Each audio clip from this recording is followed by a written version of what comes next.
और ये साडे सारे दर्शकों के लिए, सारे भैनों भाइयों के लिए संदेश आ कि यीशु मसीह क्यों आया। सारे जय मसीह दी। परमेश्वर तुहानू सारे बहुत सारी बरकत देवे। और मेरे प्रियो असीं नित शाम के समय जो साडी बाइबल की क्लास चल रही है और तुहाडा सारिआं दा असीं स्वागत करते हैं अज फिर इस समय के दौरान। और लगातार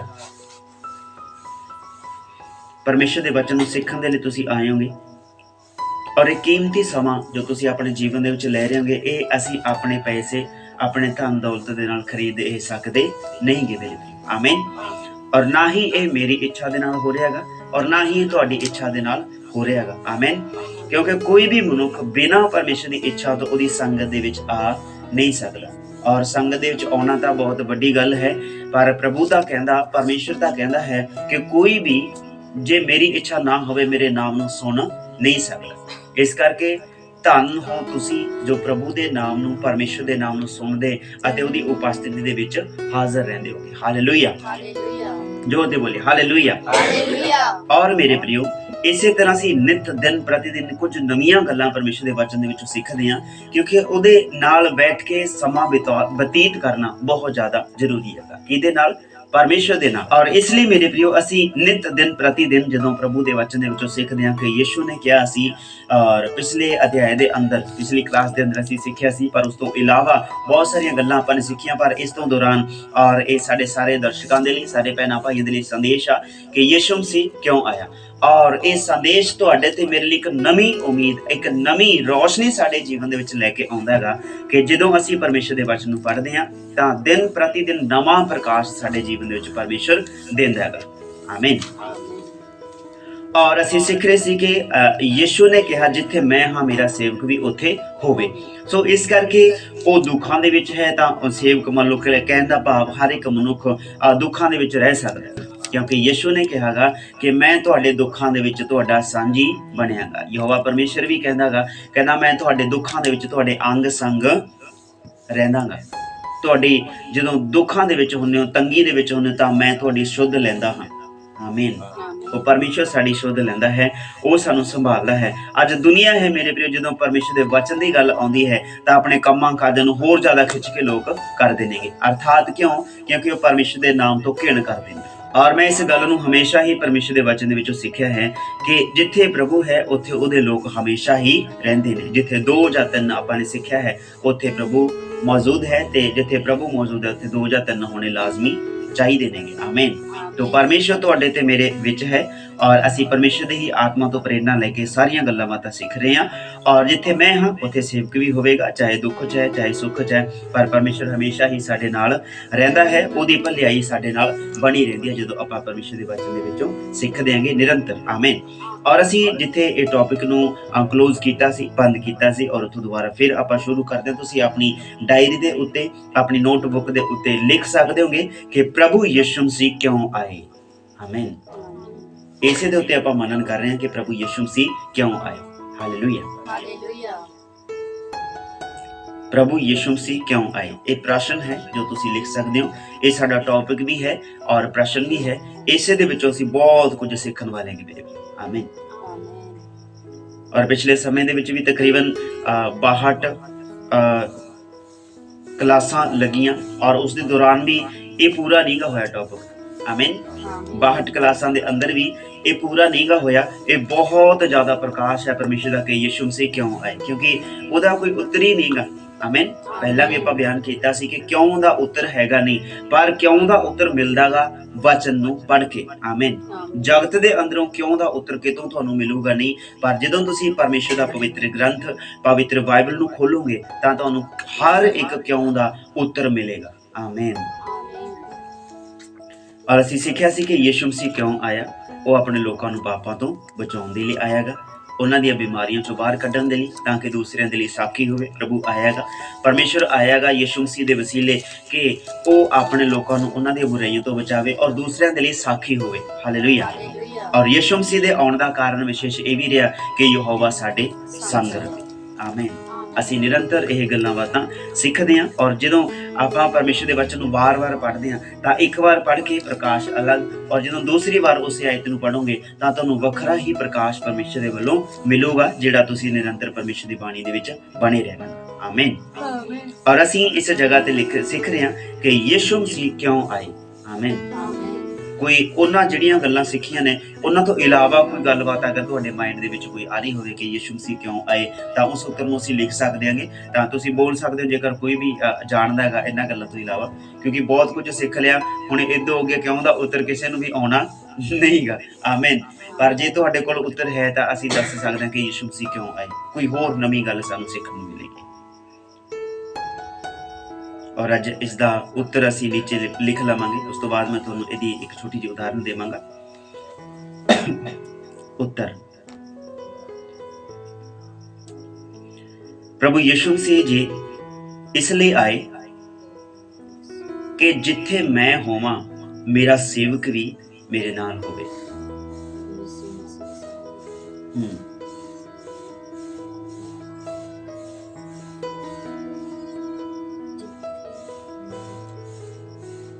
जिथे मैं होवां, और एक पूरा बोल देना मैं, प्रभु यीशु मसीह जी इसलिए आए कि जिथे मैं होवां मेरा सेवक भी मेरे नाल हो। लिख लीजिए सारे।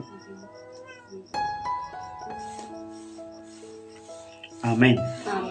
यीशु मसीह क्यों आए कि जिथे मैं होवां, सेवक भी कहने दा भाव जो भी उदते सेवक कहने दा भाव भगत है ना, भगत ਉਹਦੀ ਭਗਤੀ ਕਰਨ ਵਾਲਾ ਉਹਦੇ ਨਾਲ ਹੋਵੇ। ਮਤਲਬ ਜਿੱਥੇ 2 ਜਾਂ 3 ਇਕੱਠੇ ਹੈਗੇ ਨੇ ਪਰਮੇਸ਼ਵਰ ਪ੍ਰਭੂ ਯਿਸੂ ਮਸੀਹ ਉੱਥੇ ਮੌਜੂਦ ਹੈ। ਉਹਦੀ ਪਵਿੱਤਰ ਹਜ਼ੂਰੀ ਸਾਡੇ ਵਿਚਕਾਰ ਰਹਿੰਦੀ ਹੈ ਔਰ ਅਸੀਂ ਉੱਥੇ ਮੌਜੂਦ ਆਂਗੇ ਕਿ ਪਰਮੇਸ਼ਵਰ ਸਾਡੇ ਵਿਚਕਾਰ ਮੌਜੂਦ ਹੈਗਾ।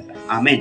ਅਸੀਂ ਇੱਥੇ ਭੀੜ ਨੂੰ, ਇਕੱਠ ਨੂੰ ਦੇਖਣ ਨਹੀਂ ਆਏ, ਅਸੀਂ ਇੱਥੇ ਪ੍ਰਭੂ ਨੂੰ ਦੇਖਣ ਆਏ ਹਾਂ, ਪਰਮੇਸ਼ਵਰ ਨੂੰ ਦੇਖਣ ਆਏ ਹਾਂ, ਜਿਹਦੇ ਵਿੱਚ ਜੀਵਨ ਹੈ, ਜਿਹਦੇ ਵਿੱਚ ਆਤਮਾ ਹੈ। ਆਮੀਨ। ਜਿਹਦੇ ਵਿੱਚ ਸੱਚਾਈ ਹੈ। और मेरे प्रिय प्रभु परमेश्वर हमेशा ये कहते कि मैं इसलिए आया हाँ कि जिथे मैं होवां मेरा सेवक, मेरा भगत भी मेरे नाल होवे। और असी रस्ते में चलते हैं, वेखते हैं ना, बहुत तरह दी गल्लां वेखते हैं। कई बार असी सोचते हैं कि कल्ले असी चलते हैं। और पिछले दिन ही एक भैन का फोन आया और उन्होंने पंजाबी आउंदी हैगी। आमीन। और मेरे प्रिय मैं संदेश उन्होंने के लिए भी देना चाहना कि भैन जदों तुसी अपने जीवन में चलते हो, तुसी हमेशा ही ये फोन पर गलबात की है कि जदों मैं चलती हाँ मैनू हमेशा ही इदा लगता कि मेरे बगल दे विच कोई चल रहा। और मैं आपको बताना चाहता हूँ कि इसमें पहले आपको बता भी दिया है। और जब आपको महसूस होता है कि मेरे साथ में कोई चल रहा है, मेरे बगल में कोई चल रहा है, तो आपको एहसास दिलाने वाला वो यहोवा परमेश्वर है, क्योंकि उसी ने कहा मैं तुझे अकेला ना छोड़ूंगा। तो मेरी प्रिय बहन, परमेश्वर आपके साथ में है। मेरे प्रिय भाई, परमेश्वर आपके साथ में है। वो आपको कभी भी अकेला नहीं छोड़ते। वो आपके ऊपर, आपके अंदर और आपके बगल में चलने वाला परमेश्वर है। और आपको जो महसूस होता है कि कोई मेरे साथ में चल रहा है, प्रार्थना कर रहा है, तो प्रभु का आत्मा गहरी आहें भर के वो आपके लिए दुआ करता है परमेश्वर की उपस्थिति में। तो आप बने रहें, सीखते रहें प्रभु के वचन को। और मेरे प्रियो, असी इत्थे सीखते हैं कि जदों कोई साडे नाल चल रहा है ना, महसूस होता है कि साडे नाल कोई चल रहा है, तां उत्थे परमेश्वर साडे नाल चल रहा है। प्रभु यीशु मसीह जी इसलिए आए कि जिथे मैं होवां मेरा सेवक भी मेरे नाल होवे। कई बार जदों चलदे आ जां कई बार रस्ते विच किते खड़ जाइए 2-4 मिनटां दे लई, तां कई बार इदां लगदा मेरे नाल कोई खड़ा हैगा। आमीन। कई बार इदां महसूस होंदा कि मेरे नाल कोई खड़ा हैगा। और ये हमेशा इस तरह हुंदा, इसलिए हुंदा हैगा कि परमेश्वर तुहानूं एहसास दिवाउणा चाहुंदा कि मैं तुहाडे नाल हां। हालेलुया। और ओही उसका साथ है जिहड़ा तुहानूं ते मैनूं कल्ला छड्डदा नहीं गा। चाहे असीं दुख दे विच होईए, चाहे कलेश दे विच होईए, चाहे किसी बीमारी दे विच क्यों ना होईए, चाहे इकल्ले होईए, चाहे इकट्ठ दे विच रहीए, पर परमेश्वर तुहानूं हर हालात दे विच कल्ला छड्डदा नहीं गा। वो हमेशा ही तुहाडे नाल रहिंदा है। ये गल वखरी है कि मनुख परमेश्वर नूं भुल जाए कि वो मेरे नाल हैगा नहीं गा मेरे प्रियो। आमीन। पर इस जगह ते असीं वेखदे हां कि प्रभु यीशु मसीह इसलिए है कि जिथे मैं होवां उत्थे मेरा सेवक भी होवे। और इसनूं सही रीति दे नाल मेरे प्रियो सीखण दे लई तुसीं यूहन्ना दी किताब 14 अध्याय 1 ਤੋਂ ਲੈ ਕੇ 3 आयत तक पूरी आयत नूं आपां पढ़ांगे। और शायद हो सकदा तुसीं इस आयत नूं पहलां सिख लिया होवे, इस वचन नूं सिख लिया होवे, पर जदों असीं दुबारा पढ़ांगे तां होर ज़्यादा नवां प्रकाश सानूं मिलेगा। यूहन्ना दी किताब 14 अध्याय ਇੱਕ ਆਇਤ ਤੋਂ ਲੈ ਕੇ 3 ਆਇਤ ਆਪਾਂ ਨੇ ਪੂਰੀ ਹੀ ਪੜ੍ਹਨੀ ਹੈਗੀ ਔਰ ਫਿਰ ਆਪਾਂ ਅੱਗੇ ਪਰਮੇਸ਼ਰ ਦੇ ਪ੍ਰਕਾਸ਼ ਨੂੰ ਹੋਰ ਜ਼ਿਆਦਾ ਲਵਾਂਗੇ। ਤੁਹਾਡਾ ਦਿਲ ਨਾ ਘਬਰਾਵੇ, ਪਰਮੇਸ਼ਵਰ ਉੱਤੇ ਨਿਚਾ ਕਰੋ ਅਤੇ ਮੇਰੇ ਉੱਤੇ ਵੀ ਨਿਚਾ ਕਰੋ। ਮੇਰੇ ਪਿਤਾ ਦੇ ਘਰ ਵਿੱਚ ਬਹੁਤ ਸਾਰੇ ਨਿਵਾਸ ਹਨ, ਨਹੀਂ ਤਾਂ ਮੈਂ ਤੁਹਾਨੂੰ ਕਹਿੰਦਾ, ਕਿਉਂ ਜੋ ਮੈਂ ਤੁਹਾਡੇ ਲਈ ਜਗ੍ਹਾ ਤਿਆਰ ਕਰਨ ਜਾਂਦਾ ਹਾਂ। ਅਤੇ ਜੇ ਮੈਂ ਜਾ ਕੇ ਤੁਹਾਡੇ ਲਈ ਜਗ੍ਹਾ ਤਿਆਰ ਕਰਾਂ ਤਾਂ ਫਿਰ ਆਣ ਕੇ ਤੁਹਾਨੂੰ ਆਪਣੇ ਕੋਲ ਲੈ ਲਵਾਂਗਾ ਕਿ ਜਿੱਥੇ ਮੈਂ ਹਾਂ ਤੁਸੀਂ ਵੀ ਹੋਵੋ। ਆਮੀਨ ਆਮੀਨ ਹਾਲੇਲੂਇਆ। ਹਾਲੇਲੂਇਆ। ਔਰ ਪ੍ਰਭੂ ਯਿਸੂ ਮਸੀਹ ਸਾਡੇ ਲਈ ਇੱਕ ਜਗ੍ਹਾ ਤਿਆਰ ਕਰ ਰਿਹਾ ਹੈ ਕਿ ਜਿੱਥੇ ਮੈਂ ਆ ਉੱਥੇ ਤੁਸੀਂ ਵੀ ਕਿੱਥੇ ਵਿਰਾਜਮਾਨ ਹੋਵੋ, ਜਿੱਥੇ ਮੈਂ ਆ ਉੱਥੇ ਤੁਸੀਂ ਵੀ ਹੋਵੋ। ਆਮੀਨ। ਹੁਣ ਪ੍ਰਭੂ ਯਿਸੂ ਮਸੀਹ ਸਾਡੇ ਜੀਵਨ ਦੇ ਵਿੱਚ ਸੰਸਾਰਿਕ ਰੀਤੀ ਦੇ ਨਾਲ ਤਾਂ ਸਾਡੇ ਕੋਲ ਘਰ ਮਕਾਨ ਹੈਗੇ ਨੇ। ਆਮੀਨ। ਯਿਸੂ ਹੁਣ ਇਹ ਮਕਾਨ ਬਣਾ ਕੇ ਸਾਨੂੰ ਦੇਣ ਵਾਲਾ ਨਹੀਂਗਾ। ਹਾਲੇਲੂਇਆ। ਕਿਉਂਕਿ ਜੋ ਜਗਤ ਦੇ ਵਿੱਚ ਉਤਪੰਨ ਹੋਇਆਗਾ ਇਹ ਜਗਤ ਦੇ ਵਿੱਚ ਹੀ ਨਾਸ਼ ਹੋ ਜਾਊਗਾ। ਆਮੀਨ। ਜੇਕਰ ਜਗਤ ਦੇ ਵਿੱਚੋਂ ਇਹ ਕੋਈ ਵਸਤਰ ਇਹ ਜੋ ਕੱਪੜੇ ਨੇ ਆਪਾਂ ਵੇਖ ਦਿਆਂਗੇ, ਇਹ ਸਾਰੇ ਕੀ ਨੇ ਕਿ ਜਗਤ ਦੇ ਵਿੱਚ ਉਤਪੰਨ ਹੋਏ ਨੇ, ਇਹ ਨਾਸ਼ਵਾਨ ਨੇਗੇ। ਆਮੀਨ।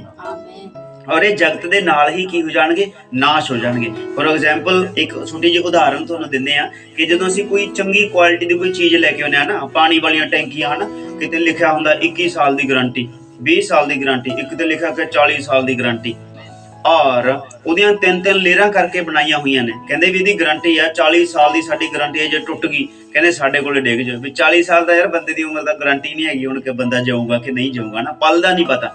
ਉਹ ਗਾਰੰਟੀ ਦਿੰਦੇ ਨੇ, ਕੁਆਲਿਟੀ ਮਤਲਬ ਗਾਰੰਟੀ ਇਸ ਲਈ ਦਿੰਦੇ ਨੇ ਕਿ ਅਸੀਂ ਦਿਖਾਉਂਦੇ ਆ ਕਿ ਕੁਆਲਿਟੀ ਕਿੰਨੀ ਜ਼ਬਰਦਸਤ ਬਣਾਈ ਹੈ। ਆਮੀਨ। ਹੈ ਤਾਂ ਉਹ ਪਲਾਸਟਿਕ ਹੀ, ਪਰ ਉਹ ਉਸਦੀ ਗਾਰੰਟੀ ਦਿੰਦੇ ਨੇ ਕਿ ਅਸੀਂ ਇੰਨੀ ਗਾਰੰਟੀ ਦਿੰਦੇ ਆ ਵੀ ਇੰਨੀ ਵਧੀਆ ਹੈਗੀ ਵੀ ਇਹ 40 ਸਾਲ ਤੱਕ ਤੁਹਾਡਾ ਸਾਥ ਨਿਭਾਊਗੀ, ਉਹ ਪਾਣੀ ਵਾਲੀ ਟੈਂਕ। ਪਰ ਮੇਰੇ ਪ੍ਰਿਓ, ਜਦੋਂ ਅਸੀਂ ਵੇਖਦੇ ਹਾਂ ਪਾਣੀ ਦੀਆਂ ਟੈਂਕੀਆਂ ਨੂੰ 2 ਸਾਲਾਂ ਬਾਅਦ ਜਦੋਂ ਦੇਖਦੇ ਹਾਂ, ਇੱਕ ਤਾਂ ਉਹਦੀ ਜਿਹੜੀ ਉੱਪਰਲੀ ਤਹਿ ਹੁੰਦੀ ਹੈ, ਉੱਪਰਲੀ ਪਰਤ ਹੁੰਦੀ ਹੈ, ਉਹ ਬੋਦੀ ਹੋ ਜਾਂਦੀ ਹੈ।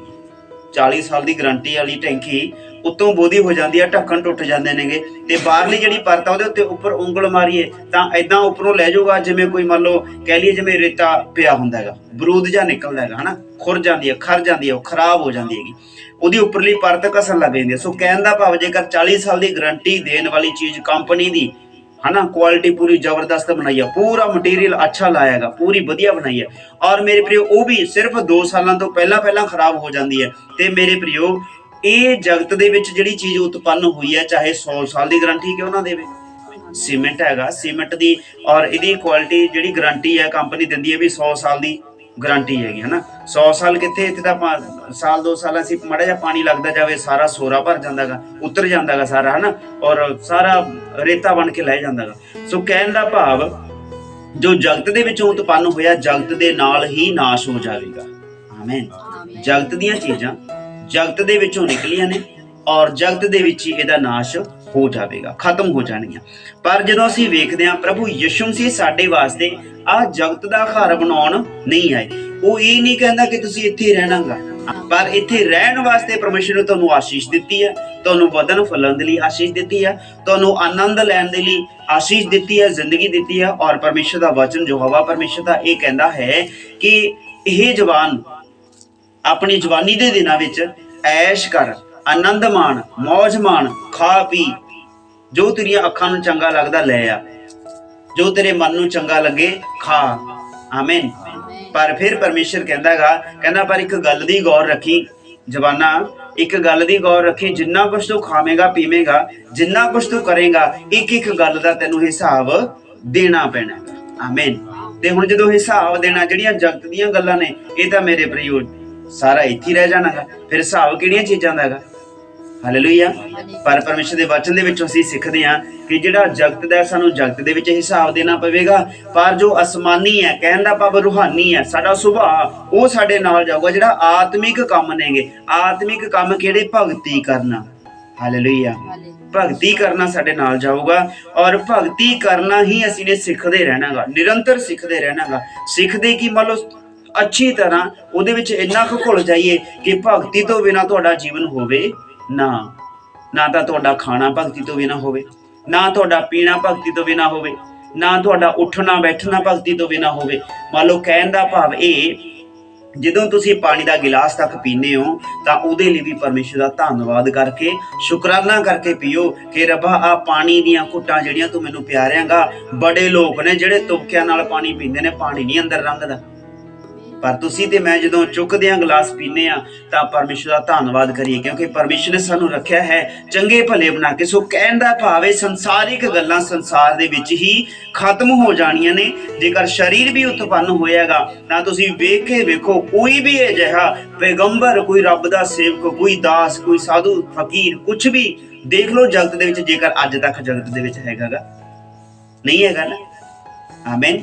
ਤੇ ਫਿਰ ਜੇਕਰ ਉਹ ਏਡੇ ਏਡੇ ਭਗਤੀ ਕਰਨ ਵਾਲੇ, ਉਹ ਪੈਗੰਬਰ, ਉਹ ਪਰਮੇਸ਼ਰ ਦੇ ਤਾਲਿਬ ਲੋਕ, ਉਹ ਜਗਤ ਦੇ ਵਿੱਚ ਰਹਿ ਕੇ ਗਏ ਨੇ, ਆਮੀਨ, ਸਿਰਫ ਰਹਿਣਾ ਸਿਖਾ ਕੇ ਗਏ ਨੇ ਕਿ ਇਹ ਜਗਤ ਤੁਹਾਡਾ ਰਹਿਣ ਬਸੇਰਾ ਨਹੀਂਗਾ ਮੇਰੇ।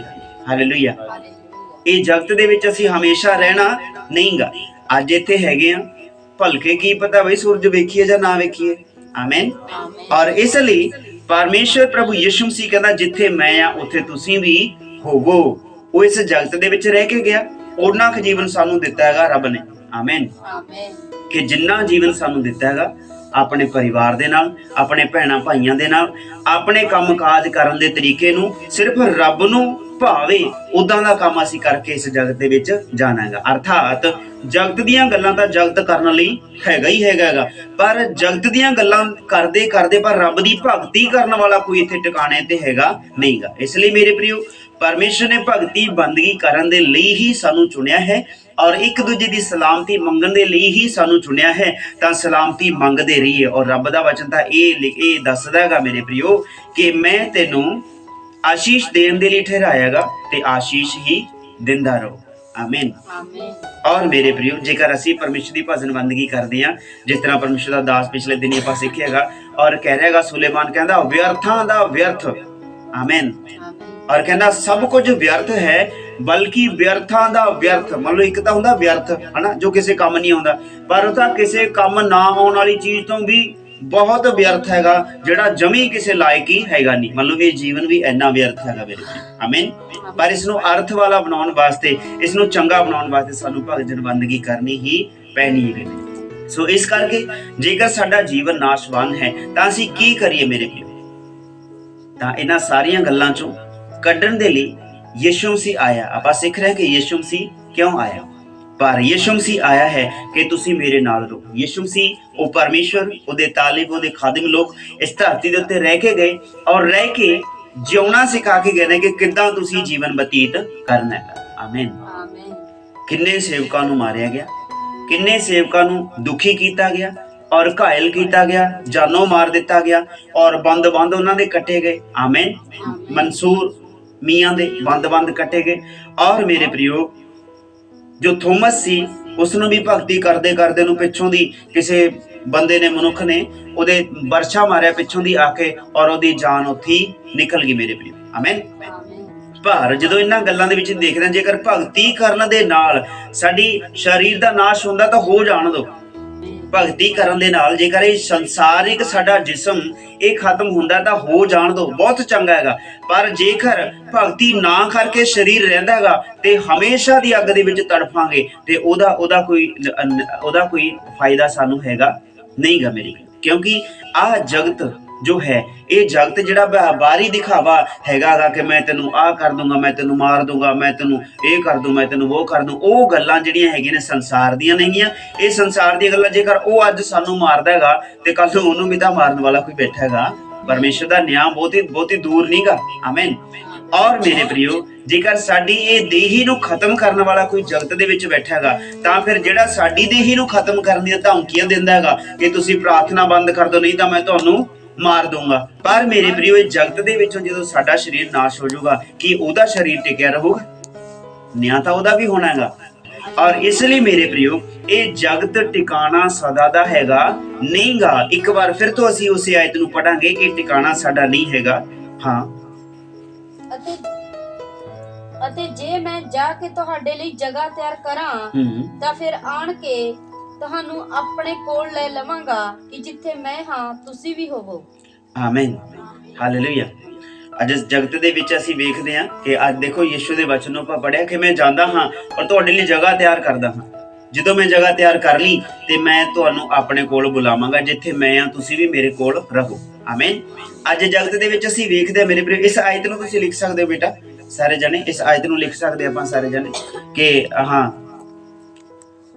ਇਸਦਾ ਜੋ ਹੈ ਯੋਹੰਨਾ 14:1-3 ਇਹ ਜਿੰਨੀ ਕੁ ਆਇਤ ਤੁਸੀਂ ਨੇ ਪੜ੍ਹੀ ਹੈ ਤੁਸੀਂ ਲਿਖ ਸਕਦੇ ਹੋਗੇ ਇਸ ਆਇਤ ਨੂੰ, ਔਰ ਫਿਰ ਜੀ ਤੀਜੇ ਦਾ ਪ੍ਰਕਾਸ਼ ਹੈ ਜਿਹੜਾ ਉਹ ਤੁਹਾਨੂੰ ਦੇਵਾਂਗੇ। ਤੁਸੀਂ ਲਿਖਦੇ ਰਹੋ ਔਰ ਮੈਂ ਤੁਹਾਨੂੰ ਕੁਝ ਹੋਰ ਪ੍ਰਕਾਸ਼ ਦੱਸ ਦਾਂਗਾ। ਹਾਲੇਲੂਇਆ। ਔਰ ਮੇਰੇ ਪ੍ਰਿਓ, ਜਦੋਂ ਜਗਤ ਦੇ ਵਿੱਚ ਅਸੀਂ ਵੇਖਦੇ ਹਾਂ ਇੱਕ ਪਰਿਵਾਰ ਦੇ ਵਿੱਚੋਂ ਇੱਕ ਬੱਚਾ ਬਾਹਰ ਜਾਂਦਾ ਗਾ। ਪਿਛਲੇ ਦਿਨੀ ਵਿਲੇਜ ਰਤਨਗੜ੍ਹ ਪਾਟਿਆਂ ਵਾਲੀ ਦੇ ਵਿੱਚ ਜਾ ਰਹੇ ਹਾਂਗੇ ਲਗਾਤਾਰ ਉਸ ਜਗ੍ਹਾ ਤੇ, ਉੱਥੇ ਇੱਕ ਭਰਾ ਮਿਲਿਆ ਜੋ ਪਿਛਲੇ ਸਾਲ ਦੁਆਵਾਂ ਪ੍ਰਾਰਥਨਾਵਾਂ ਕੀਤੀਆਂ ਔਰ ਪਰਮੇਸ਼ਰ ਨੇ ਉਹਦੀ ਪ੍ਰਾਰਥਨਾ ਦਾ ਉੱਤਰ ਦਿੱਤਾ, ਜੋ ਪਿਛਲੇ ਸਾਲ ਹੀ ਉਸਦਾ ਬੇਟਾ ਬਾਹਰ ਚਲਾ ਗਿਆ। ਆਮੀਨ। ਔਰ ਮੇਰੇ ਪ੍ਰਿਓ, ਅਸੀਂ ਇਹ ਨਹੀਂ ਕਹਿੰਦੇ ਕਿ ਦੁਆ ਪ੍ਰਾਰਥਨਾ ਕਰਨ ਦੇ ਨਾਲ ਬਾਹਰ ਚਲਾ ਗਿਆ। ਆਮੀਨ। ਪਰ ਉਹ ਪੜ੍ਹਾਈ ਲਿਖਾਈ ਦੇ ਵਿੱਚ ਬਹੁਤ ਜ਼ਿਆਦਾ ਹੁਸ਼ਿਆਰ ਸੀਗਾ ਬੇਟਾ। ਹਾਲੇਲੂਇਆ। ਔਰ ਆਪਣੀ ਪੜ੍ਹਾਈ ਦੇ ਵਿੱਚ ਹੁਸ਼ਿਆਰ ਹੋਣ ਦੇ ਕਾਰਨ ਹੀ ਉਹ ਪਾਸ ਹੋਇਆ। ਉਹ ਆਪਣੀ ਕਾਬਲੀਅਤ ਦੇ ਅਨੁਸਾਰ ਅੱਗੇ ਚਲਾ ਗਿਆ, ਪਰ ਉਹਨਾਂ ਦਾ ਵਿਸ਼ਵਾਸ ਹੈ ਕਿ ਅਸੀਂ ਦੁਆ ਕੀਤੀ ਔਰ ਸਾਡਾ ਬੇਟਾ ਬਾਹਰ ਚਲਾ ਗਿਆ। ਸੋ ਇਸ ਦਾ ਕਹਿਣ ਦਾ ਭਾਵ ਅਸੀਂ ਖੁਦ ਵੀ ਤਾਂ ਬਾਹਰ ਜਾਣਾ ਚਾਹੁੰਦੇ ਹਾਂ, ਪਰ ਰੱਬ ਦਾ ਕੁਝ ਨਿਯਮ ਹੁੰਦਾ, ਕੁਝ ਕਾਨੂੰਨ ਹੁੰਦਾ ਹੈਗਾ ਕਿ ਜਿੱਥੇ ਰਹਿ ਕੇ ਪਰਮੇਸ਼ਰ ਕੰਮ ਕਰਵਾਉਣਾ ਚਾਹੁੰਦਾ ਹੈਗਾ ਤਾਂ ਉੱਥੇ ਰਹਿ ਕੇ ਹੀ ਪਰਮੇਸ਼ਰ ਕੰਮ ਕਰਨ ਦੇ ਲਈ ਬਲ ਦਿੰਦਾ। ਹੁਣ ਉਹ ਬੇਟਾ ਚਲਾ ਗਿਆ, ਪਰ ਉੱਥੇ ਉਸ ਬੇਟੇ ਨੇ ਕਿਹਾ ਕਿ ਪਾਪਾ ਹੁਣ ਤੁਹਾਡੇ ਕੋਲ ਜਿਹੜਾ ਪੁਰਾਣਾ ਮਕਾਨ ਹੈਗਾ ਉਹਨੂੰ ਤੁਸੀਂ ਵੇਚ ਦਿਓ, ਹੁਣ ਤੁਸੀਂ ਨਵੀਂ ਕਿਤੇ ਹੋਰ ਜਗ੍ਹਾ ਲੈ ਕੇ ਇੱਕ ਵੱਡਾ ਸਾਰਾ ਮਕਾਨ ਪਾ ਲਓ ਤੇ ਉੱਥੇ ਤੁਸੀਂ ਰਹੋ। ਆਮੀਨ। ਔਰ ਜੋ ਦੂਸਰਾ ਬੇਟਾ ਗਿਆ ਹੋਇਆ ਉਹ ਕਹਿੰਦਾ ਮੈਂ ਕਿਸੇ ਉਸ ਜਗ੍ਹਾ ਤੇ ਅਮਰੀਕਾ ਦੇ ਵਿੱਚ ਰਹਿੰਦਾ ਹਾਂ ਔਰ ਤੁਸੀਂ ਉਸ ਜਗ੍ਹਾ ਤੇ ਆ ਜਾਓ। ਮੰਨ ਲਓ ਉੱਥੇ ਉਹਨੇ ਘਰ ਬਣਾ ਰੱਖਿਆ। ਸੋ ਕਹਿਣ ਦਾ ਭਾਵ ਯਿਸੂ ਮਸੀਹ ਇਸੇ ਤਰ੍ਹਾਂ ਜੇਕਰ ਜਗਤ ਦਾ ਸਾਡੇ ਵਿੱਚੋਂ ਕੋਈ ਇੱਕ ਭਰਾ ਬਾਹਰ ਚਲਾ ਜਾਂਦਾ ਹੈਗਾ, ਕਿਸੇ ਹੋਰ ਲਾਗਲੇ ਸ਼ਹਿਰ ਦੇ ਵਿੱਚ ਚਲਾ ਜਾਂਦਾ ਹੈਗਾ, ਤਾਂ ਉੱਥੇ ਕਹਿੰਦਾ ਦੇਖੋ ਬਾਪੂ, ਦੇਖੋ ਭਰਾ, ਮੈਂ ਜਗ੍ਹਾ ਤਿਆਰ ਕਰ ਰੱਖੀ ਹੈ ਔਰ ਇਸ ਜਗ੍ਹਾ ਤੇ ਜਦੋਂ ਮੈਂ ਪੂਰਾ ਕੰਮ ਕਰ ਲਿਆ ਤੁਸੀਂ ਆ ਜਿਓ, ਜਿੱਥੇ ਮੈਂ ਰਹਿਣਾ ਤੁਸੀਂ ਵੀ ਰਹਿ ਜਿਓ, ਕਿਉਂਕਿ ਇੱਥੇ ਬੜਾ ਵਧੀਆ ਹੈਗਾ। ਸੋ ਇਸ ਕਰਕੇ ਯਿਸੂ ਮਸੀਹ ਜਗਤ ਦੇ ਵਿੱਚ ਆਏ। ਯਿਸੂ ਮਸੀਹ ਕਿਉਂ ਆਏ? ਯਿਸੂ ਮਸੀਹ ਜਗਤ ਦੇ ਵਿੱਚ ਆਏ ਕਿ ਜਦੋਂ ਮੈਂ ਜਾਂਦਾ ਹਾਂ ਤਿਆਰ ਕਰਦਾ ਹਾਂ ਤੁਹਾਡੇ ਲਈ ਇੱਕ ਉਹ ਮਕਾਨ ਜਿਹੜਾ ਚੰਗਾ ਹੈ। ਆਮੀਨ। ਹਾਲੇਲੂਇਆ। ਹੋ ਸਕਦਾ ਹੈ ਸਾਡੇ ਇਸ ਮਕਾਨ ਤੋਂ ਇਲਾਵਾ ਪਰਮੇਸ਼ਰ ਤੁਹਾਨੂੰ ਕਿਤੇ ਹੋਰ ਜਗ੍ਹਾ ਦੇ ਦੇ। ਉਹ ਹੋਵੇਗਾ ਕਿਦਾਂ ਕਿ ਮਿਹਨਤ ਕਰਾਂਗੇ, ਕੁਝ ਪੱਲੇ ਹੋਵੇਗਾ, ਅਸੀਂ ਜਾ ਕੇ ਅੱਗੇ ਉਸ ਜਗ੍ਹਾ ਨੂੰ ਖਰੀਦ ਸਕਦੇ ਹਾਂ ਆਪਣੇ ਉਸ ਮਿਹਨਤ ਦੇ ਪੈਸਿਆਂ ਦੇ ਨਾਲ ਜੋ ਪਰਮੇਸ਼ਰ ਸਾਨੂੰ ਕੰਮਕਾਜ ਕਰਨ ਦਾ ਬਲ ਦਿੰਦਾ ਹੈ। ਹਾਲੇਲੂਇਆ। ਸੋ ਇਸੇ ਦੌਰਾਨ ਪਰਮੇਸ਼ਰ ਸਾਨੂੰ ਉਸ ਜਗ੍ਹਾ ਤੇ ਲਿਜਾਣਾ ਚਾਹੁੰਦਾ ਹੈਗਾ ਜੋ ਸਦਾ ਦਾ ਟਿਕਾਣਾ ਸਾਡਾ ਹੈਗਾ। ਆ ਜਗਤ ਸਾਡਾ ਸਦਾ ਦਾ ਟਿਕਾਣਾ ਹੈਗਾ ਨਹੀਂਗਾ ਮੇਰੇ ਵੀਰੋ। ਔਰ ਇਸ ਦੇ ਨੀਚੇ ਤੁਸੀਂ ਲਿਖ ਲਿਓ ਤੁਹਾਨੂੰ ਆਪਣੇ ਕੋਲ, ਇੱਥੇ ਲਿਖ ਲਿਓ ਪ੍ਰਭੂ ਯਿਸੂ ਮਸੀਹ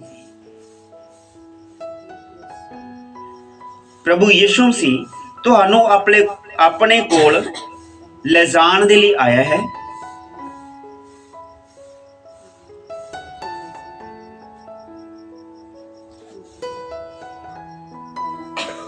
ਕਿ ਜਿੱਥੇ ਮੈਂ ਹੋਵਾਂ ਤੁਸੀਂ ਵੀ ਮੇਰੇ ਨਾਲ ਹੋਵੋ।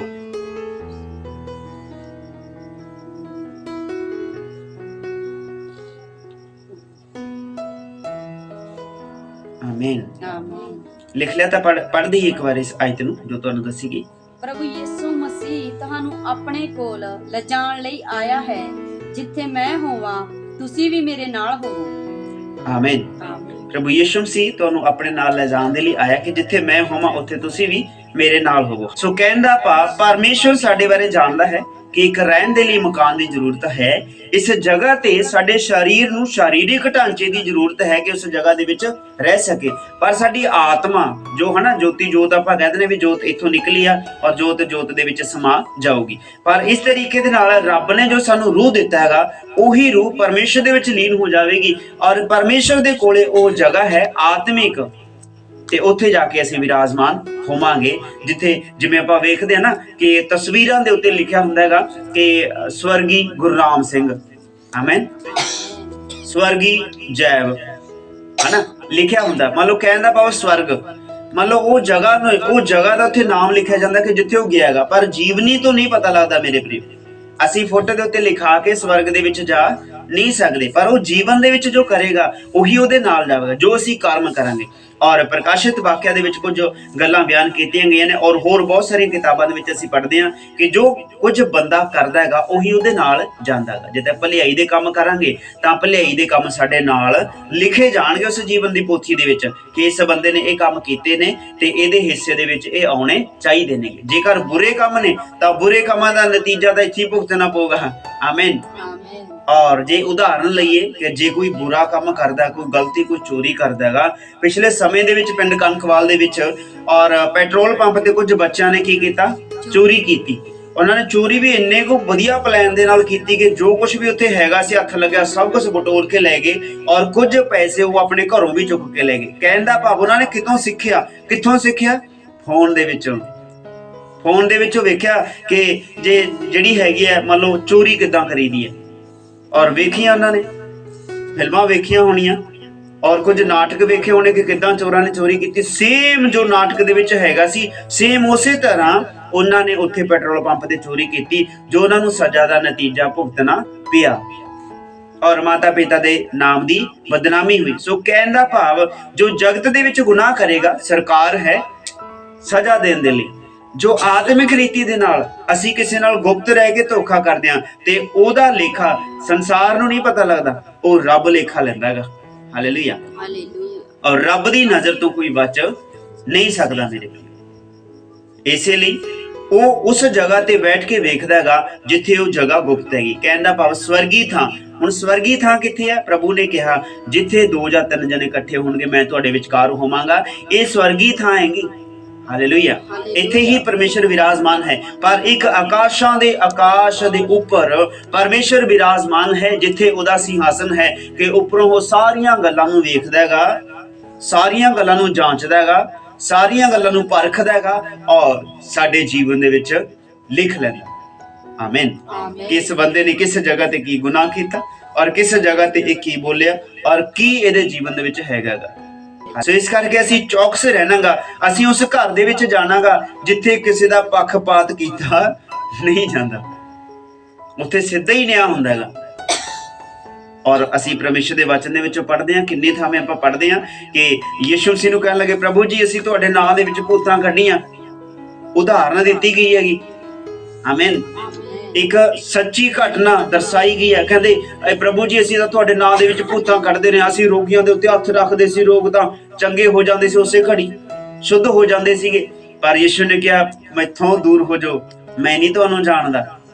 ਕਿਉਂਕਿ ਉਹ ਸਿਰਫ ਦਿਖਾਵਾ ਸਿਰਫ ਉਹ ਗੱਲਾਂ ਜੀਆਂ ਦਰਸਾਉਂਦੇ ਸੀ ਕਿ ਜਗਤ ਦੇ ਅੱਗੇ ਤਾਂ ਦਿਖਾਈਆਂ, ਪਰ ਪਰਮੇਸ਼ਰ ਦੇ ਸਾਹਮਣੇ ਉਹ ਚੰਗੀਆਂ ਹੈਗੀਆਂ ਨਹੀਂ ਸੀਗੀਆਂ ਮੇਰੇ ਪਿਆਰੇ। ਇਸੇ ਲਈ ਤਾਂ ਪਰਮੇਸ਼ਰ ਦਾ ਦਾਸ ਪਰਮੇਸ਼ਰ ਦੇ ਵਚਨ ਦੇ ਵਿੱਚ ਕਹਿੰਦਾਗਾ ਜੋਇਲ ਨਬੀ ਦੇ ਦੁਆਰਾ, ਔਰ ਉੱਥੇ ਲਿਖਿਆ ਹੈ ਕਿ ਬੇਸ਼ੱਕ ਤੂੰ ਬਾਹਰੋਂ ਚੰਗੀਆਂ ਤੇ ਸੋਹਣੀਆਂ ਅੱਛੀਆਂ ਸਾਬਣਾਂ ਦੇ ਨਾਲ ਨਹਾਉਂਦਾ ਹੈ, ਬੇਸ਼ੱਕ ਚੰਗੇ ਤੂੰ ਇਤਰ ਲਗਾਉਂਦਾ ਹੈ, ਪਰ ਮੈਂ ਤੇਰੀ ਦੇਹੀ ਦੇ ਅੰਦਰਲੇ ਦਾਗਾਂ ਨੂੰ ਵੇਖਦਾ। ਅਸੀਂ ਬਾਹਰੋਂ ਚੰਗੇ ਹੋ ਸਕਦੇ ਹਾਂ ਪਰ ਅੰਦਰੋਂ ਛੁਪਾਉਂਦੇ ਆਂਗੇ ਤੇ ਅੰਦਰੋਂ ਜਿਹੜੀਆਂ ਗੱਲਾਂ ਨੇਗੀਆਂ ਉਹ ਪਰਮੇਸ਼ਰ ਚੰਗੀ ਤਰ੍ਹਾਂ ਵੇਖਦਾ ਹੈਗਾ, ਉਹਨਾਂ ਦਾਗਾਂ ਨੂੰ ਜਿਹੜੇ ਅਸੀਂ ਬਾਹਰੋਂ ਲੇਪਾ ਪੋਚਾ ਕਰਕੇ ਢੱਕ ਲੈਂਦੇ ਹੈਗੇ। ਆਮੀਨ। ਸੋ ਇਸ ਕਰਕੇ ਉਹ ਕਿੱਥੇ ਹੈ? ਸਵਰਗ ਦੇ ਵਿੱਚ ਵਿਰਾਜਮਾਨ ਹੈ, ਜਿੱਥੋਂ ਹਰ ਇੱਕ ਮਨੁੱਖ ਦੇ ਜੀਵਨ ਦੇ ਵਿੱਚ ਪਰਮੇਸ਼ਰ ਵੇਖਦਾ ਹੈ ਔਰ ਉੱਥੇ ਪਰਮੇਸ਼ਰ ਤੁਹਾਨੂੰ ਰੱਖਣਾ ਚਾਹੁੰਦਾ ਹੈ ਕਿ ਤੁਸੀਂ ਵੀ ਉਸੇ ਤਰ੍ਹਾਂ ਵੇਖੋ ਜਿਵੇਂ ਪਰਮੇਸ਼ਰ ਦੇਖਦਾ ਹੈਗਾ। ਹਾਲੇਲੂਇਆ। ਇਸ ਲਈ ਮੇਰੇ ਪ੍ਰਿਓ ਇਹ ਉੱਤਰ ਹੈ, ਪ੍ਰਭੂ ਯਿਸੂ ਮਸੀਹ ਤੁਹਾਨੂੰ ਆਪਣੇ ਕੋਲ ਲਿਜਾਣ ਦੇ ਲਈ ਆਏਗਾ ਕਿ ਜਿੱਥੇ ਮੈਂ ਹਾਂ ਉੱਥੇ ਤੁਸੀਂ ਵੀ ਰਵੋ। ਇਸੇ ਆਇਤ ਨੂੰ ਦੁਬਾਰਾ ਫਿਰ ਪੜ੍ਹਦੀ ਹੈ ਭੈਣ, ਜੋ ਤੁਸੀਂ ਲਿਖੀ ਹੈਗੀ, ਉੱਤਰ ਲਿਖਿਆਗਾ। ਪ੍ਰਭੂ ਯਿਸੂ ਮਸੀਹ ਤੁਹਾਨੂੰ ਆਪਣੇ ਕੋਲ ਲੈ ਜਾਣ ਦੇ ਲਈ ਆਇਆ ਹੈ, ਜਿੱਥੇ ਮੈਂ ਹੋਵਾਂ ਤੁਸੀਂ ਵੀ ਮੇਰੇ ਨਾਲ ਹੋਵੋ। ਆਮੀਨ। ਹੁਣ ਮੇਰੇ ਪ੍ਰਿਯ ਇਹਦੇ ਵਿੱਚੋਂ ਆਪਾਂ ਹੋਰ ਜ਼ਿਆਦਾ ਅੱਗੇ ਵਧਾਂਗੇ ਪਰਮੇਸ਼ਰ ਦੇ ਵਚਨ ਦੇ ਵਿੱਚ ਕਿ ਯਿਸੂ ਮਸੀਹ ਕਿਉਂ ਆਏ। ਉਹ ਇਸ ਲਈ ਆਏ ਕਿ ਜਿੱਥੇ ਮੈਂ ਹੋਵਾਂ ਤੁਸੀਂ ਵੀ ਹੋਵੋ। ਮੰਨ ਲਓ ਬੁਰਾਈ ਵਾਲੀ ਥਾਂ ਤੇ ਨਹੀਂ, ਚੰਗਾਈ ਵਾਲੀ ਥਾਂ ਤੇ, ਹਨਾ। ਬੁਰੇ ਕੰਮਾਂ ਦੇ ਵਿੱਚ ਨਹੀਂ, ਭਲਾਈ ਵਾਲੇ ਕੰਮਾਂ ਦੇ ਵਿੱਚ। ਭਲੇ ਹੀ ਘਾਟੇ ਕਿਉਂ ਨਾ ਪੈਣ, ਭਲੇ ਹੀ ਤੰਗੀਆਂ ਕਿਉਂ ਨਾ ਪੈਣ, ਭਲੇ ਹੀ ਅਸੀਂ ਭੁੱਖੇ ਰਹਿ ਕੇ ਕੰਮ ਕਿਉਂ ਨਾ ਕਰੀਏ, ਭਲੇ ਹੀ ਦਿਨ ਰਾਤ ਆਪਾਂ ਪਰਮੇਸ਼ਰ ਦੀ ਭਗਤੀ ਬੰਦਗੀ ਕਰਕੇ ਸਤਾਏ ਕਿਉਂ ਨਾ ਜਾਈਏ, ਭਲੇ ਹੀ ਬਾਹਰ ਖੜੇ ਲੋਕ ਆਪਣੀਆਂ ਗੱਲਾਂ ਕਿਉਂ ਨਾ ਸੁਣਦੇ ਹੋਣ ਕਿ ਵੇਖੀਏ ਖਾਂ ਕਿੱਥੇ ਪੁਆਇੰਟ ਲੱਭੀਏ ਕਿ ਇਹਨਾਂ ਨੂੰ ਫੜੀਏ। ਪਰ ਮੇਰੇ ਪ੍ਰਿਯੋ ਪੁਆਇੰਟ ਤਾਂ ਫਿਰ ਹੀ ਮਿਲੂਗਾ ਜੇ ਕੋਈ ਗੱਲ ਹੋਊਗੀ। ਹਾਲੇਲੂਇਆ। ਬੜੇ ਲੋਕ ਏਦਾਂ ਦੇ ਮਿਲਦੇ ਨੇ। ਆਮੀਨ। ਪਰ ਮੇਰੇ ਪ੍ਰਿਯੋ ਉਹ ਪਰਮੇਸ਼ਰ ਚਾਹੁੰਦਾਗਾ ਜੋ ਅਸੀਂ ਅੰਦਰੋਂ ਹੋਈਏ ਉਹੀ ਬਾਹਰੋਂ ਵੀ ਹੋਈਏ। ਜੋ ਅਸੀਂ ਬਾਹਰੋਂ ਵਿਖਦੇ ਆ, ਦਿਖਾਈ ਦਿੰਨੇ ਆ, ਤੇ ਅੰਦਰੋਂ ਵੀ ਸਾਡਾ ਉਦਾਂ ਦਾ ਹੀ ਹੋਣਾ ਚਾਹੀਦਾ ਹੈਗਾ ਮੇਰੇ ਪ੍ਰਿਯੋ। ਪਰ ਬਹੁਤ ਸਾਰੇ ਜੀਵਨ ਦੇ ਵਿੱਚ ਪਿਛਲੇ ਦਿਨਾਂ ਵਿੱਚ ਉਤਾਰ ਚੜਾਅ ਆਏ ਕਿ ਕੁਝ ਲੋਕਾਂ ਨੇ ਕੁਛ ਕਿਹਾ, ਕੁਝ ਲੋਕਾਂ ਨੇ ਕੁਛ ਕਿਹਾ, ਪਰ ਜੋ ਕੁਛ ਅੰਦਰ ਹੈ ਉਹੀ ਬਾਹਰ ਨਿਕਲੇਗਾ ਆਪਣੇ ਤਾਂ। ਆਮੀਨ। ਇੱਕ ਮੈਨੂੰ ਛੋਟੀ ਜਿਹੀ ਗੱਲ ਯਾਦ ਆ ਗਈ, ਤੁਹਾਨੂੰ ਦੱਸ ਦਈਏ। ਰਸਗੁੱਲਾ ਸਾਰਿਆਂ ਨੇ ਦੇਖਿਆ, ਨੀਲ ਹੱਸ ਪਿਆ ਮੁੰਡਾ। ਆਮੀਨ। ਆਪਾਂ ਲਿਆਵਾਂਗੇ ਥੋੜੇ ਕਿ ਦਿਨਾਂ ਚ, ਕਰਾਂਗੇ ਪ੍ਰੋਗਰਾਮ। ਰਸਗੁੱਲੇ ਨੂੰ ਜਦੋਂ ਆਪਾਂ ਉੱਪਰ ਚੱਕ ਲੈਨੇ ਆ ਔਰ ਉਹਨੂੰ ਜਦੋਂ ਦੱਬਦੇ ਆ, ਉਹਦੇ ਵਿੱਚੋਂ ਕੀ ਨਿਕਲਦਾ ਗਾ? ਰਸ ਨਿਕਲਦਾ, ਮਿਠਾਸ ਨਿਕਲਦੀ ਹੈ। ਆਮੀਨ। ਜਦੋਂ ਦੱਬਿਆ ਜਾਂਦਾ ਮਿਠਾਸ ਨਿਕਲਦੀ ਆ। ਪਰ ਜੇ ਇੱਥੇ ਹੀ ਆਪਾਂ ਮਿੱਟੀ ਦਾ ਲੱਡੂ ਵੱਟ ਲਈਏ, ਉਹਨੂੰ ਦੱਬੀਏ ਤੇ ਕੀ ਨਿਕਲੂਗਾ? ਮਿੱਟੀ ਉੱਪਰ ਹੋਊਗੀ ਉਹਦੇ ਨਾਲੋਂ। ਆਮੀਨ। ਇਸੇ ਕਰਕੇ ਜੇਕਰ ਭਗਤ ਨੂੰ ਦੱਬਿਆ ਜਾਵੇ ਤਾਂ ਭਗਤੀ ਵਧਣੀ ਚਾਹੀਦੀ ਹੈ, ਘਟਣੀ ਨਹੀਂ ਚਾਹੀਦੀ। ਆਮੀਨ। ਜੇਕਰ ਕਿਸੇ ਪਾਪੀ ਬੰਦੇ ਨੂੰ ਦੱਬਿਆ ਜਾਊਗਾ ਤੇ ਉਹਦੇ ਅੰਦਰੋਂ ਜਿਹੜਾ ਕੁਝ ਨਿਕਲੂਗਾ ਉਹੀ ਜਾਣਦਾ ਗਾ, ਰੱਬ ਮਾਫ ਕਰੇ। ਪਰ ਜਿੱਥੇ ਕਿਤੇ ਕਮਜ਼ੋਰੀ ਹੈ ਉਹ ਤਾਂ ਨਿਕਲਣੀ ਹੀ ਨਿਕਲਣੀ ਲਾਜ਼ਮੀ ਹੈ। ਪਰਮੇਸ਼ਰ ਚਾਹੁੰਦਾ ਗਾ ਤੁਸੀਂ ਦਬਾਅ ਦੇ ਥੱਲੇ ਰਹਿ ਕੇ ਕੰਮ ਕਰੋ। ਜਿੰਨਾ ਤੁਸੀਂ ਦਬਾਅ ਦੇ ਥੱਲੇ ਰਹਿ ਕੇ ਕੰਮ ਕਰੋਗੇ ਓਨਾ ਹੀ ਤੁਹਾਨੂੰ ਬਲ ਮਿਲੂਗਾ ਪਰਮੇਸ਼ਰ ਦੇ ਵਚਨ ਦੇ ਵਿੱਚ ਚੱਲਣ ਦਾ, ਪਰਮੇਸ਼ਰ ਦੇ ਵਚਨ ਦੇ ਅਨੁਸਾਰ ਆਪਣੇ ਜੀਵਨ ਨੂੰ ਬਤੀਤ ਕਰਨ ਦਾ, ਪਰਮੇਸ਼ਰ ਦੇ ਵਚਨ ਦੇ ਅਨੁਸਾਰ ਹੀ ਆਪਣੀ ਜੀਵਨੀ ਨੂੰ ਤਰਾਸ਼ ਕੇ ਵਚਨ ਦੇ ਨਾਲ ਘੜ ਕੇ ਪਰਮੇਸ਼ਰ ਦੇ ਸਾਹਮਣੇ ਇੱਕ ਚੰਗੀ ਮੂਰਤ ਬਣਨ ਦਾ ਮੌਕਾ ਤੁਹਾਡੇ ਕੋਲੇ ਹੈਗਾ। ਹੁਣ ਪਰਮੇਸ਼ਰ ਦੇ ਵਚਨ ਦੇ ਵਿੱਚੋਂ ਸਿੱਖ ਕੇ ਆਪਾਂ ਇੱਕ ਉਹ ਆਕਾਰ ਲੈ ਲਈਏ ਕਿ ਜੋ ਪਰਮੇਸ਼ਰ ਚਾਹੁੰਦਾ ਹੈ। ਆਮੀਨ। ਅਸੀਂ ਆਪਣੇ ਜਿਵੇਂ ਕਹ ਲਈ, ਪਹਿਲਾਂ ਮੇਰੇ ਲੰਬੇ ਵਾਲ ਸੀ, ਹੁਣ ਮੈंने ਕਟਾ ਕੇ ਛੋਟੇ ਕਰ ਲਏ ਕਿਉਂਕਿ ਮੈਨੂੰ ਦਿੱਕਤ ਸੀਗੀ। ਜੇ ਕਿਤੇ ਜਾਂਦੇ ਸੀ ਤਾਂ ਮੇਰੇ ਪ੍ਰਿਓ ਮੈਨੂੰ ਅੱਧਾ ਪੌਣਾ ਘੰਟਾ ਦਾ ਵਾਲ ਸਮਾਰਦੀ ਲੱਗ ਜਾਂਦਾ ਸੀ। ਇਹਨਾਂ ਨਾਲੋਂ ਵੀ ਜ਼ਿਆਦਾ ਟਾਈਮ ਲੱਗ ਜਾਂਦਾ। ਪਹਿਲਾਂ ਤਾਂ ਵਾਲਾਂ ਨੂੰ ਧੋਂਦੇ, ਜੇ ਕਿਤੇ 2 ਦਿਨ ਰਹਿਣਾ ਪੈ ਜਾਂਦਾ, ਫਿਰ ਉਹਨਾਂ ਨੂੰ ਚੰਗੀ ਤਰ੍ਹਾਂ ਸੁਕਾਉਣਾ ਪੈਂਦਾ, ਫਿਰ ਗੁਲਜਣਾ ਕੱਢਣੀਆਂ ਪੈਂਦੀਆਂ ਵਾਹ ਕੇ, ਫਿਰ ਉੱਤੋਂ ਦੀ ਪਰਨਾ ਬੰਨ ਕੇ ਫਿਰ ਪੱਗ ਬੰਨਣੀ ਪੈਂਦੀ। ਉਹਨੇ ਟਾਈਮ 'ਚ ਮੇਰਾ ਸਾਰਾ ਕੰਮ ਰਹਿ ਜਾਂਦਾ ਸੀ। ਇਹ ਆਪਣੀ ਇੱਛਾ ਨਾ, ਆਪਣੀ ਸੁਵਿਧਾ ਦੇ ਲਈ ਕੀਤਾਗਾ।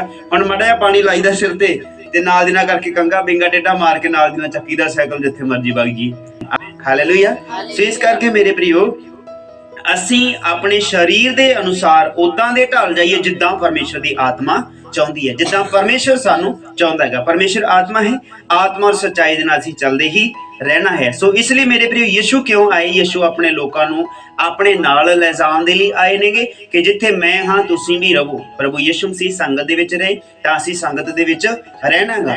ਔਰ ਮਰਨ ਤੋਂ ਬਾਅਦ ਯਿਸੂ ਮਸੀਹ ਕਿੱਥੇ ਚਲੇ ਗਏ? ਪਰਮੇਸ਼ਰ ਪਿਤਾ ਦੇ ਕੋਲ ਚਲੇ ਗਏ। ਹੁਣ ਅਸੀਂ ਵੀ ਪਰਮੇਸ਼ਰ ਪਿਤਾ ਦੇ ਕੋਲ ਜਾਣਾ। ਕਹਿਣ ਦਾ ਭਾਵ ਸੰਸਾਰ ਦੀਆਂ ਗੱਲਾਂ ਸਾਡੇ ਵਿੱਚੋਂ ਖਤਮ ਹੁੰਦੀਆਂ ਜਾਣ। ਤਾਂ ਇਹ ਤਾਂ ਦਾਸ ਕਹਿ ਰਿਹਾਗਾ, ਕਹਿੰਦਾ ਮੈਂ ਘਟਾਂ ਤੂੰ ਵਾਧਾ ਜਾ।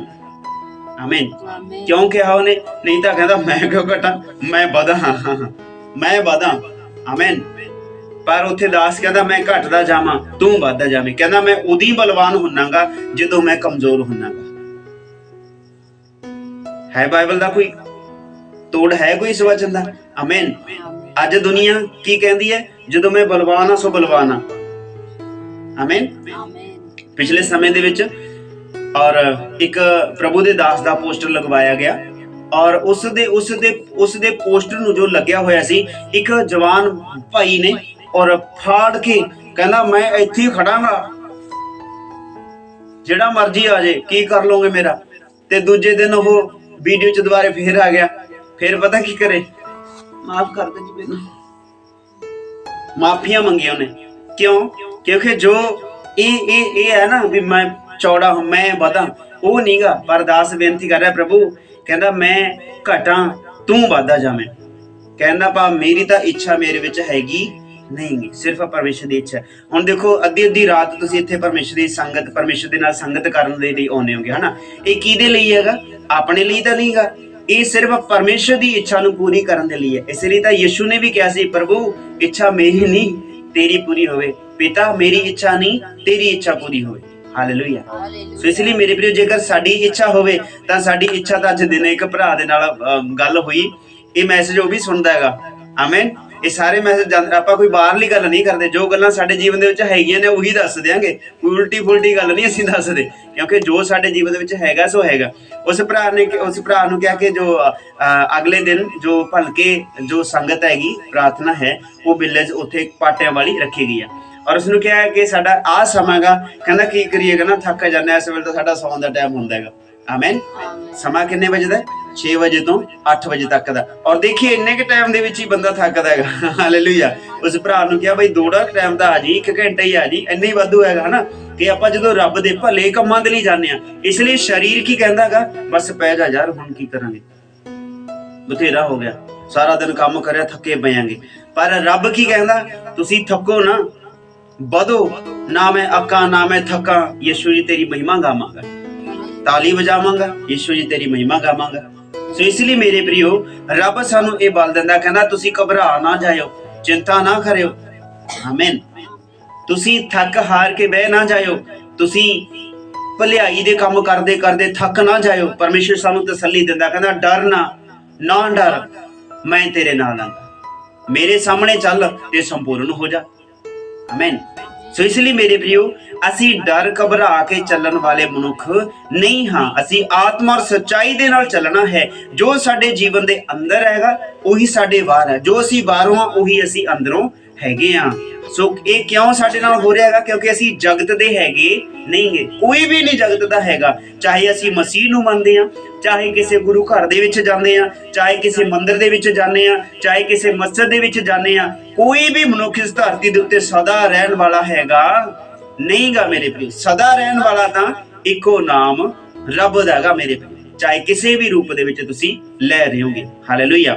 ਪਰ ਅਸੀਂ ਉਸ ਨੂੰ ਯਿਸੂ ਮਸੀਹ ਨਾਸਰੀ ਕਰਕੇ ਲੈਂਦੇ ਆ। ਔਰ ਲਿਖਿਆ ਹੈ ਪਰਮੇਸ਼ਰ ਦੇ ਵਚਨ ਦੇ ਵਿੱਚ ਕਿ ਜੋ ਜਗਤ ਹੈ ਉਹ ਆਪਣੇ ਆਪਣੇ ਦੇਵੀ ਦੇਵਤਾਵਾਂ ਦੇ ਨਾਮ ਲੈ ਕੇ ਚੱਲਦਾ ਹੈ, ਪਰ ਅਸੀਂ ਆਪਣੇ ਯਹੋਵਾ ਪਰਮੇਸ਼ਰ ਦਾ ਨਾਮ ਲੈ ਕੇ ਚੱਲਦੇ ਹਾਂ। ਸੋ ਫਰਕ ਕਿੱਥੇ ਹੈ? ਸਿਰਫ ਸੋਚਾਂ ਦੇ ਵਿੱਚ।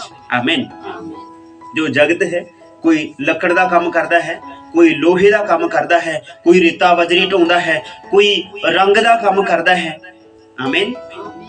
ਕੋਈ ਮਜ਼ਦੂਰੀ ਕਰਦਾ ਹੈ, ਕੋਈ ਮਜ਼ਦੂਰੀ ਕਰਨ ਵਾਲੇ ਨੂੰ ਆਪਣੇ ਹੱਥ ਦੇ ਵਿੱਚ ਰੱਖਦਾ ਹੈ, ਕੋਈ ਖੇਤੀ ਵਾਹੁੰਦਾ ਹੈਗਾ ਤੇ ਕੋਈ ਫਸਲ ਬੀਜਦਾ ਹੈਗਾ, ਕੋਈ ਵੱਢਦਾ, ਕੋਈ ਫਲ ਪ੍ਰਾਪਤ ਕਰਦਾ। ਕੁਛ ਵੀ ਮੰਨ ਲਓ, ਕਹਿਣ ਦਾ ਭਾਵ ਸਭ ਆਪਣੇ ਆਪਣੇ ਧੰਦੇ ਲੱਗੇ ਹੋਏ ਨੇਗੇ, ਸਭ ਆਪਣੀ ਆਪਣੀ ਮਿਹਨਤ ਨੂੰ ਕਰ ਰਹੇ ਨੇਗੇ, ਆਪਣੇ ਫਲ ਨੂੰ ਆਪਣੇ ਜੀਵਨ ਦੇ ਵਿੱਚ ਲੈ ਰਹੇ ਨੇਗੇ। ਹਾਲੇਲੂਇਆ। ਪਰ ਇਹ ਜਗਤ ਦੇ ਵਿੱਚ ਰਹਿਣ ਵਾਲਾ ਕੋਈ ਵੀ ਨਹੀਂ, ਚਾਹੇ ਕੋਈ 100 ਕਿੱਲਾ ਹੋਵੇ, ਚਾਹੇ ਕਿਸੇ ਦੇ ਕੋਲ ਕੁਝ ਵੀ ਨਾ ਹੋਵੇ, ਚਾਹੇ ਕੱਪੜੇ ਤੁਹਾਡੇ ਕੋਲ ਚੰਗੇ ਨੇ ਚਾਹੇ ਮਾੜੇ ਨੇਗੇ, ਪਰ ਜਗਤ ਦੇ ਵਿੱਚ ਸਦਾ ਦੇ ਰਹਿਣ ਦੇ ਲਈ ਪਰਮੇਸ਼ਰ ਕਹਿੰਦਾ ਨਹੀਂਗਾ। ਕਿਸੇ ਤੋਂ ਵੀ ਅੱਜ ਤੱਕ ਸੁਣਿਆ ਨਹੀਂ। ਬੜੇ ਪੈਗੰਬਰਾਂ ਦੇ ਨਾਲ ਰਹੇ ਮੇਰੇ ਪ੍ਰਿਯੋ, ਬੜੇ ਸਾਧੂਆਂ ਦੇ ਨਾਲ ਅਸੀਂ ਰਹੇ ਹਾਂਗੇ, ਬੜੇ ਸਾਡੇ ਸਿੱਖ ਭਰਾਵਾਂ ਦੇ ਨਾਲ ਹੁਣ ਵੀ ਚੱਲ ਰਹੇ ਹਾਂਗੇ, ਪਰ ਕਿਸੇ ਤੋਂ ਵੀ ਅਸੀਂ ਇਹ ਨਹੀਂ ਸੁਣਿਆ ਕਿ ਜਗਤ ਦੇ ਵਿੱਚ ਸਦਾ ਅਸੀਂ ਰਵਾਂਗੇ। ਕਿਉਂਕਿ ਸਭ ਨੇ ਹੀ ਸੰਦੇਸ਼ ਦਿੱਤਾ ਕਿ ਮੌਤ ਤਾਂ ਸੱਚੀ ਹੈ, ਜਿਉਣਾ ਝੂਠ ਹੈਗਾ। ਆਮੀਨ। ਔਰ ਮੇਰੇ ਪ੍ਰਿਯੋ, ਜੀਵਨ ਜਗਤ ਦੇ ਵਿੱਚ ਝੂਠਾ ਹੈ, ਪਰ ਪਰਮੇਸ਼ਰ ਦੇ ਵਿੱਚ ਜਿਉਣਾ ਸੱਚਾ ਹੈ। ਹਾਲੇਲੂਇਆ। ਇਸ ਲਈ ਮੇਰੇ ਪ੍ਰਿਯੋ, ਪਰਮੇਸ਼ਰ ਨੇ ਆਪਣੇ ਬੇਟੇ ਯਿਸੂ ਨੂੰ ਇਸ ਲਈ ਭੇਜਿਆ ਕਿ ਜੋ ਕੋਈ ਉਸ ਤੇ ਵਿਸ਼ਵਾਸ ਕਰੇ ਨਾਸ਼ ਨਾ ਹੋਵੇ ਬਲਕਿ ਸਦਾ ਦਾ ਜੀਵਨ ਪਾਵੇ। ਪ੍ਰਭੂ ਯਿਸੂ ਮਸੀਹ ਕਿਉਂ ਆਏ? ਉਹ ਇਸ ਲਈ ਆਏ ਕਿ ਸਾਨੂੰ ਆਪਣੇ ਨਾਲ ਲੈ ਕੇ ਜਾਵੇ, ਔਰ ਜਿੱਥੇ ਉਹ ਵਿਰਾਜਮਾਨ ਹੈ ਅਸੀਂ ਵੀ ਉਹਦੇ ਨਾਲ ਵਿਰਾਜਮਾਨ ਰਹੀਏ। ਇਹ ਕਦੇ ਵੀ ਅਸੀਂ ਭੁੱਲਣਾ ਨਹੀਂਗਾ ਮੇਰੇ ਪ੍ਰਿਯੋ। ਇੱਕ ਛੋਟੀ ਜੀ ਉਦਾਹਰਨ ਮੈਂ ਤੁਹਾਨੂੰ ਹੋਰ ਦੇਣਾ ਚਾਹੁੰਦਾਗਾ ਇਸ ਤੋਂ ਅੱਗੇ, ਔਰ ਫਿਰ ਇਸ ਟੌਪਿਕ ਨੂੰ ਅਸੀਂ ਇਸ ਜਗ੍ਹਾ ਤੇ ਸਾਈਡ ਕਰਾਂਗੇ, ਔਰ ਫਿਰ ਕੱਲ ਦੀ ਸਭਾ ਦੇ ਵਿੱਚ ਅਸੀਂ ਦੁਬਾਰਾ ਫਿਰ ਅਗਲੀ ਕਲਾਸ ਦੇ ਵਿੱਚ ਅਸੀਂ ਦੁਬਾਰਾ ਫਿਰ ਇਸ ਨੂੰ ਸ਼ੁਰੂ ਕਰਾਂਗੇ। ਹਾਲੇਲੂਇਆ। ਸੋ ਇਸ ਜਗ੍ਹਾ ਤੇ ਇੱਕ ਹੋਰ ਪ੍ਰਸ਼ਨ ਬਣਦਾ ਇੱਥੇ ਕਿ ਪਰਮੇਸ਼ਰ ਪਿਤਾ ਕਿਸ ਜਗ੍ਹਾ ਤੇ ਵਿਰਾਜਮਾਨ ਹੈ। ਆਮੀਨ। ਇਹ ਪ੍ਰਸ਼ਨ ਤੁਸੀਂ ਲਿਖ ਸਕਦੇ ਹੋਗੇ ਕਿ ਪਰਮੇਸ਼ਰ ਪਿਤਾ ਕਿਸ ਜਗ੍ਹਾ ਤੇ ਵਿਰਾਜਮਾਨ ਹੈ। ਸਾਰੇ ਲਿਖ ਲਈਏ। बिल्कुल। प्रश्न है, परमेश्वर पिता किस जगह पे विराजमान है?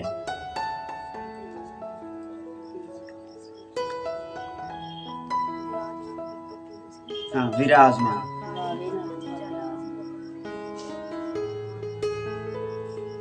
वावे नु बिहारी, रारे नु कन्ना, जज्जा मम्मे नु कन्ना नन्ना। विराजमान। विराजमान पालो चाहे विराजमान पालो, कोई गल नहीं, जिथे परमेश्वर रहंदा हैगा। परमेश्वर पिता किस जगह ते विराजमान है? ये प्रश्न है। अपने तो कोई भी दसूगा, ये थोड़ी रिकॉर्डिंग हो रही है। हालेलुया। परमेश्वर पिता किथे विराजमान है? स्वर्ग दे विच। आमीन। हालेलुया। इस तरह ਵਧਿਆ ਕਰੋ ਨਾ, ਹਰ ਇੱਕ ਗੱਲ ਨੂੰ ਚੇਤੇ ਰੱਖਣਾ। ਆਪਾਂ ਇਹ ਵੀ ਚੇਤੇ ਰੱਖਣਾ ਕਿ ਵਚਨ 'ਚ ਲਿਖਿਆ ਹੋਇਆ ਯਾਕੂਬ ਦੀ ਪੱਤਰੀ 'ਚ ਕਿ ਹਰ ਇੱਕ ਮਨੁੱਖ ਭੁੱਲਣਹਾਰ ਹੈਗਾ। ਬੋਲ ਪਿਆ ਕਰੋ ਨਾ। ਹਰ ਇੱਕ ਮਨੁੱਖ ਭੁੱਲਣਹਾਰ ਹੈ ਤੇ ਅਸੀਂ ਭੁੱਲਣਹਾਰਾਂ ਤੇ ਉਹ ਪਰਮੇਸ਼ਰ ਬਖਸ਼ਣਹਾਰ ਹੈਗਾ। ਹਾਲੇਲੂਇਆ। ਬਸ ਆਹੀ ਦਇਆ ਉਹਦੀ ਸਾਨੂੰ ਬਚਾਈ ਰੱਖਦੀ ਹੈਗੀ। ਆਪਾਂ ਹਰ ਕਲਾਸ ਦੇ ਵਿੱਚ ਜ਼ਾਹਿਰ ਕਰ ਦਿਆਂਗੇ। और लिखा परमेश्वर पिता किस जगह ते विराजमान है, और नीचे उत्तर तुसी दस दिता, तुसी लिख लो उत्तर स्वर्ग दे विच विराजमान है।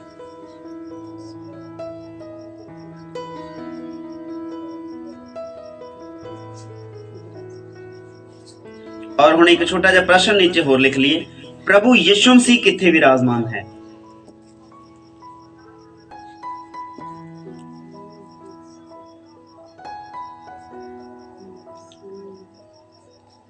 लिख लिए सारे?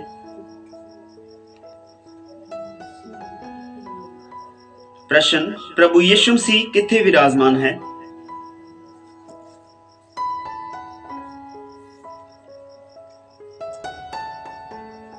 लिख लिया सारे? वेरी गुड है। आया ना डेगा करो पेन लिख के। हालेलुया। और मेरे प्रियो उत्तर तुसी दे सकते होंगे। हाँ, परमेश्वर दे सज्जे हथ बैठा है, मान लो कहंदा पा परमेश्वर स्वर्ग दे विच विराजमान है। इसदा भी उत्तर सेम ही हैगा, उत्तर स्वर्ग दे विच। परमेश्वर कित्थे है? स्वर्ग दे विच। यीशु कित्थे है? स्वर्ग दे विच। क्योंकि यीशु ने कहा जिथे मैं पिता दे कोल जांदा, पिता कित्थे है? स्वर्ग दे विच, ते यीशु भी ओदे कोल हैगा। स्वर्ग दे विच लिख लो।